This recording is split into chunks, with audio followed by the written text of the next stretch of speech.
नमस्कार, मैं रिंकी बाजपेयी। आप देख रहे हैं वंदे भारत टीवी। इमरान प्रतापगढ़ी संसद में गरजे हैं, बहुत सारी बातें कही हैं उन्होंने। आपको बताते चले जिस प्रकार गरीबी, भुखमरी, लाचारी, बहुत सारी समस्याएं अपने भारत में व्याप्त हैं, इसी को लेकर तमाम तरीके की बातें कर रहे हैं इमरान प्रतापगढ़ी। तो आप सुने क्या कुछ कह रहे हैं Imran Pratapgarhi.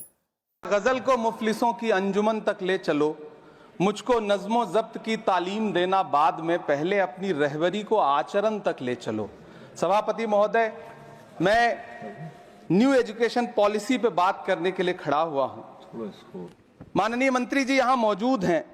New education policy कहती है कि हमारा जोर टीचर्स ट्रेनिंग पर होना चाहिए, लेकिन जो नेशनल सैंपल सर्वे ऑफिस का आंकड़ा है वो कहता है कि इस देश में सिर्फ 13% टीचर हैं जो ट्रेंड हैं। तो मैं माननीय मंत्री जी से जानना चाहता हूं कि क्या जो 87% टीचर्स हैं जिन्हें ट्रेनिंग देने की अभी जरूरत है, उनको ट्रेनिंग देने के लिए हमारे पास क्या रोड मैप रहेगा, और क्या हमारे पास इतने बड़े पैमाने पर कॉलेजेस हैं, रिसोर्सेज हैं जिनसे उन्हें ट्रेन किया जा सके।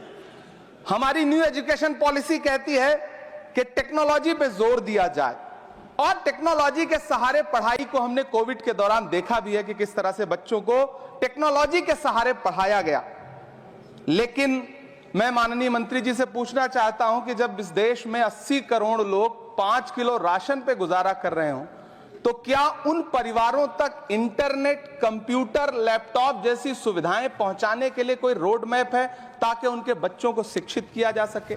मैं एक बहुत महत्वपूर्ण बात और सभापति महोदय यहां कहना चाहता हूं कि माइनॉरिटी कम्युनिटी से जुड़ा हुआ जो मदरसा एजुकेशन का पैटर्न है, उस पे बहुत गंभीरता से माननीय मंत्री जी से पूछना चाहता हूं कि जो न्यू एजुकेशन पॉलिसी है, कुछ मदरसे ऐसे हैं जिनको सरकार रिकॉग्नाइज करती है, लेकिन कुछ बड़े शिक्षण संस्थान हैं, नदवा और देवबंद जैसे, क्या न्यू एजुकेशन पॉलिसी के कॉन्टेस्ट में आपने इन बड़े संस्थानों से डायलॉग करने का कोई मानक या कोई बातचीत शुरू करने का प्लान बनाया है या नहीं, ये मैं पूछना चाहता हूं। और एक बहुत महत्वपूर्ण बात मंत्री जी से मैं पूछना चाहता हूं कि बहुत सारे माइनॉरिटी इंस्टीट्यूट थे जहां पर स्कॉलरशिप का प्रावधान था, लेकिन आपने मौलाना आजाद नेशनल फेलोशिप को एक झटके में बंद कर दिया। हजारों लाखों छात्र जो उस स्कॉलरशिप के भरोसे अपनी शिक्षा ग्रहण कर रहे थे। एक तरफ प्रधानमंत्री जी कहते हैं सबका साथ सबका विकास, एक हाथ में कंप्यूटर एक हाथ में कुरान, लेकिन जब स्कॉलरशिप आप बंद कर देते हैं तो गरीब तबके से आने वाला अल्पसंख्यक समुदाय के जो बच्चे हैं, उनकी शिक्षा व्यवस्था को लेकर के, उनकी शिक्षा को आगे बढ़ाने को लेकर के आपके पास क्या प्लान है।